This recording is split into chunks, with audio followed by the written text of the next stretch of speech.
Building a bigger back is a goal of almost every serious lifter. Additionally, programming a back workout usually consists of haphazardly throwing together some machine pull downs and row movements.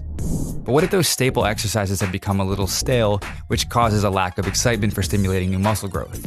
You need a few new ideas to add to your current program to get you looking forward to training again. Try these often overlooked back exercises you might not be doing. Number 1, the Dumbbell Pullover. As the Dumbbell Pullover isn't necessarily new, and you've most likely heard of it, odds are you're probably not doing this highly effective back stimulator. Many lifters instead will opt for the straight arm cable pull to isolate their lats on any given back day. The dumbbell version of this has some extra unique bonuses. A study from the Journal of Applied Biomechanics ran an electromyography test on several upper body muscle groups. They found that the dumbbell pullover stimulated the pectoralis major and the lats during exercise. This is a great advantage when training a push and pull workout for the chest and back. The pullover can act as the perfect transition exercise between body parts, one being finishing off the chest and the other warming up and isolating the back. Grab a bench and a moderate dumbbell, lie back perpendicular on the bench with only your upper back touching. Allow your hips to dip down and your head to hang over, expanding your rib cage. Grasp the dumbbell on the inside of one end with your hands flat and interlocked. Start the motion with your arms extended, but not locked over your chest. Lower the dumbbell back and down above your head with slightly bent but rigid arms until you feel a stretch and the weight is nearly in line with your head. Pause for a moment and then reverse the motion. As you lift the weight, focus on pulling with your lats. Number 2, Meadows Row. Famously named after the late bodybuilder John Meadows, the Meadows Row combines the effectiveness of a free weight exercise with the safety of a machine or a supported back movement. It can often be compared to a one-arm dumbbell row, but with the advantage of a fixed bar to assist with balance. The Meadows Row targets the mid-back, traps, rear delts, and forearms. Fix a standard Olympic barbell on the floor at one end. Normally you can use a landmine apparatus or straddle a heavy dumbbell over the end. Load weight plates on the other end, preferably small in diameter to not limit your range of motion by hitting the ground. Stand with a staggered stance in a bent over position with your back nearly parallel to the floor and your body perpendicular to the bar. Grasp the weighted end with an overhand grip and pull with your lats toward your waist. Squeeze at the bottom and then return under control to the starting position without resting the weight on the floor. Number 3, wide grip pulley row. Normally you'll perform the seated pulley row with a narrow grip. This is most likely because the body is the strongest when weight is manipulated closer to the body. Additionally, it creates a superior reference of stability, but the wide grip version is often overlooked or never even thought of. A wider grip can provide the advantage of targeting the upper back, posterior deltoids, traps, and other supportive muscles that can get neglected. More development in the upper back area can also give you that wider V taper look. Fix a wide handle to a pulley row station. Use a wider than shoulder width grip on the handle and sit with your legs straight but slightly bent. While keeping a straight spine, lean forward, slightly stretching your lats, and then begin to pull the bar back, utilizing only your elbows to pull. Your hands will only act as hooks, keeping your bicep activity minimal. Next, pull the bar back toward your stomach and keep your elbows at an angle. Squeeze your shoulder blades behind you and slowly lower the weight back to the stretch position. Number 4, inverted row. Many lifters only think about the pull-up as the most challenging, body weight only exercise available for the back. The pull-up is a staple for any back workout, but there is another close relative to it, the inverted row.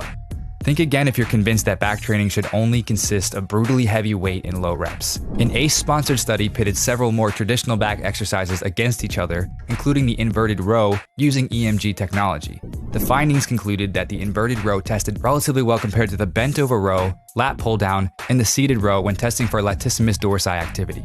Using a stable bar such as a Smith machine or an Olympic bar set up in a power rack, position it around hip level. The lower the bar, the more challenge it will provide. Lie under the bar and grasp it with an overhand grip wider than your shoulders. While keeping your body rigid, pull your chest up to the bar, squeeze at the top, and then lower down slowly and under control.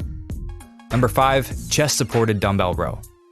Many lifters will use a little body English to get those last few reps with traditional one-arm dumbbell rows. When done correctly, this is a great way to squeeze a few more reps out of your sets. However, it can also sabotage your form and results if used exhaustively. Most of your back training should consist of exercises practiced with strict form to isolate the lats and other supported muscles for optimal development. For example, chest-supported dumbbell rows are the perfect combination of a free weight exercise with textbook form. They isolate the back and can help prevent and alleviate back pain and strain. Plus, you benefit from working each side independently to correct any strength imbalances. Set an incline bench at about 30 degrees. Lie down on the bench with your chest against the pad and your arms hanging out on each side. Grasp a pair of dumbbells and with a neutral grip, pull the dumbbells up to your sides and toward your waist. Lower the dumbbells in a slow and controlled manner. Avoid trying to heave or lift your upper body off the bench. Instead, keep a slight arch in your spine and keep your feet firmly planted on the ground for support. Number 6, sled pull. Although mostly referred to as functional training used to build resilience and stamina, sled work can also be extremely beneficial to building solid muscle. Unfortunately, most of our daily lives don't fit into a neatly designed program of specific movements. Instead, we are constantly challenged with obscure and very holistic types of motion that traditional training just doesn't address. For example, sled pulls performed in a certain way to stimulate the back and a completely different method than, let's say, a row, might be the very thing you need to kickstart your gains again. Start with a moderately loaded sled and attach the straps to one end so that you're able to grasp each handle independently. Start by facing the sled and squat down slightly to achieve a solid foundation to pull from. Next, pull the sled toward you in one swift motion, as if you were rowing the weight closer to you. Be sure to keep your spine straight and your center of gravity low. Immediately step back into the same semi-squat position and pull again. Repeat this motion for 10 to 15 reps. Number 7, pull-ups or chin-ups. Pull-ups and chin-ups have been around for decades, if not centuries. So why do they make the list? Not many lifters perform this highly effective, challenging, results-producing exercise. And there's probably a good reason that most don't bother. They're hard. But what good is rowing and deadlifting a ton of weight and utilizing every machine in the gym for back if you can't do a single pull-up?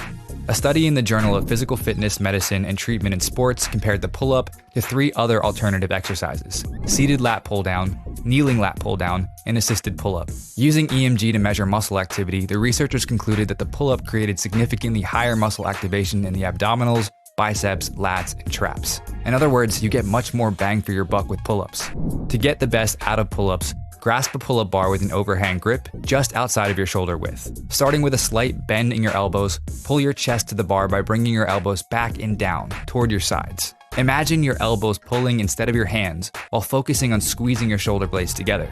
Once your chest is close to the bar, lower down slowly while avoiding extending down. Keep a slight bend in your elbows to protect your shoulders from overextending. If you struggle with reps on pull-ups, here's a simple trick.